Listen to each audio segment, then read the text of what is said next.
Hey! Salut à toi l'internaute qui regarde cette vidéo. Salut à tous, c'est Adrien pour la chaîne de One Guy One Spot et j'espère que vous allez bien. Alors oui, je sais que ça fait longtemps, mais on s'en bat les couilles, on s'en bat les couilles, on s'en bat les couilles, on s'en bat les couilles, on s'en bat les couilles, on s'en bat les couilles, on s'en bat les couilles, on s'en bat les couilles, on s'en bat les couilles.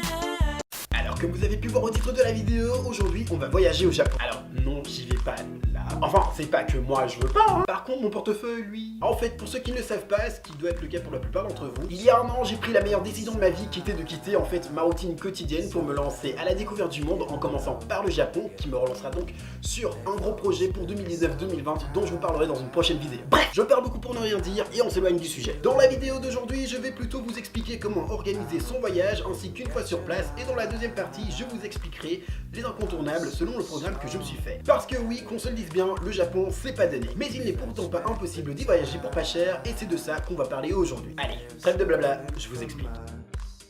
La réponse est non. Enfin, ça dépend de quand est-ce que vous y prenez. Pour ma part, à l'époque, j'ai pu bénéficier d'un bon deal à 350 € pour m'y rendre en 18 heures avec les transferts et escale comprises. Pour ce faire, j'ai trouvé mon billet sur le site kiwi.com que j'utilise régulièrement pour trouver des billets pas chers et organiser mes différents voyages. Dans le cas contraire où les prix ne m'arrangent pas, je regarde également sur Fly Network, Opodo et eDreams.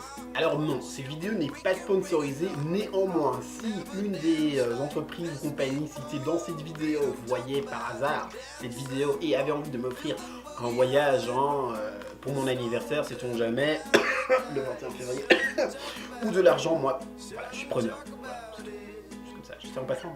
Alors oui, 18 heures de voyage, ça paraît long, mais bon, pour le prix et les bagages inclus avec tous les avions, les compagnies, etc., comme on dit, on ne va pas tortiller du cul pour chier droit. Par contre, n'oubliez pas, lorsque vous vous rendez au Japon, qu'il faut compter un jour de plus. Par conséquent, au moment du planning, n'oubliez pas d'arriver un jour avant la date espérée pour ne pas perdre un jour sur votre programme.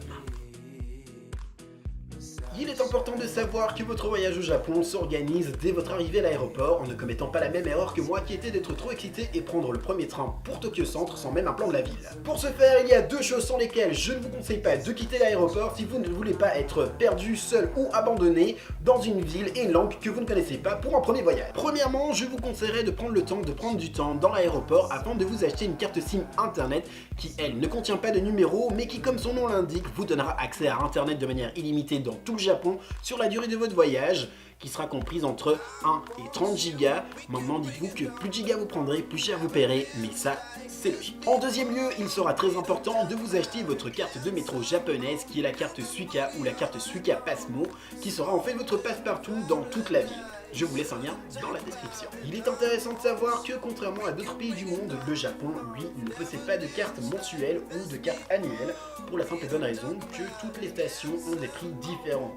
Il sera peut-être possible de payer 400 yens pour vous rendre à la station après la vôtre, et peut-être 240 yens pour vous rendre 4 stations plus loin.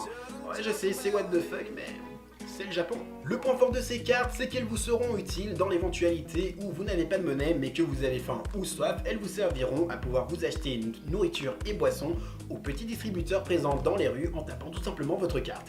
Alors, c'est what the fuck, mais pas tant que ça en fait. Niveau transport au Japon, vous aurez accès au métro, au bus long courrier, au train et au Shinkansen. Si vous aussi, vous arrivez à l'aéroport de Narita, il vous sera possible de prendre un train qui vous déposera au centre-ville de Tokyo, mais en 1h45 au prix de 3000 yens, ce qui correspond environ à 23-25 €. Sachez aussi que dans l'éventualité où 1h45 de trajet, ça vous semblerait trop long, il est possible de le faire plus vite grâce à la ligne de réseau Express Keisei, qui elle ne mettra que 45 minutes pour vous rendre de l'aéroport de Narita à la gare d'Ueno, qui arrive en fait juste en dessous des jardins d'Ueno, que je vous recommande, qui sont vraiment magnifiques, mais que je n'ai découvert que à mon dernier jour à Tokyo. Mais bon, en ce qui concerne les tickets, je vous laisse un lien dans la description. En ce qui concerne les métros, il s'agit de la carte Suica, dont je vous laisse le lien dans la description pour la commander. Avant votre voyage, par contre, je ne l'ai pas fait, du coup je ne sais pas combien de temps ça met pour arriver chez vous, mais je pense que ça peut être assez utile si vous êtes un peu tête en l'air. Lorsque je vous parle de bus long courrier, je parle effectivement des grosses compagnies comme Greyhound ou Bedbus qui sont présents également au Japon et qui vous emmèneront d'une grosse ville à une autre. Sachez qu'il est possible de commander même votre billet de bus, même une demi-heure avant de partir. Je l'ai fait. À partir du moment où il y a de la place en fait dans le bus, ils vous le valideront. Et puis voilà, ces bus-là, eux, partent de la gare de Shinjuku. C'est très facile à trouver, c'est très simple, c'est vraiment très organisé, à la limite mieux qu'un aéroport. Je vous recommande. Niveau des compagnies de bus, je vous laisse plein de liens dans la description. Vous faites votre choix. vous allez voir, c'est très facile, mais tous les sites sont en anglais. En ce qui concerne le dernier moyen de transport, il s'agit bien évidemment du TGV, plus connu sous le nom de Shinkansen, qui lui vous coûtera environ 250 € pour une semaine ou 500 pour 2 semaines si je ne dis pas de bêtises. Maintenant, je pense que celui-là vous sera plus agréable si vous vous rendez du côté de Hiroshima ou Nagasaki ou quelque chose comme ça. Pour ma part, je ne l'ai pas essayé, mais je pense que ça peut être la bonne solution si vous voulez aller dans ces villes. Et là, une fois de plus, je vous laisse le lien dans la description. En ce qui concerne les logements, pour ceux qui me connaissent, j'ai plutôt tendance à favoriser les auberges de jeunesse aux gros hôtels et pour cela, je les trouve sur le site internet Hostel World, dont je vous laisse le lien dans la description. En ce qui concerne tous les logements dans lesquels je suis allé, en fait, je vais vous mettre tous les liens dans la description pour la simple et bonne raison, en fait, que oui, j'ai envie de leur faire la promotion parce que franchement, le service était vraiment top, le personnel était top, j'ai rencontré des gens qui étaient top aussi, enfin bref, on s'étale et je vais juste vous dire en fait les endroits où je suis allé. Lorsque j'étais à Tokyo, je me suis rendu dans 3 auberges différentes. La première était Oak Hostel Cabin, qui en fait là, si vous avez le délire de vouloir essayer les petits dodos dans les capsules, le quartier était vraiment très très chouette avec plein de petits restaurants autour, c'était super sympa et le métro ne se trouve qu'à 10 minutes.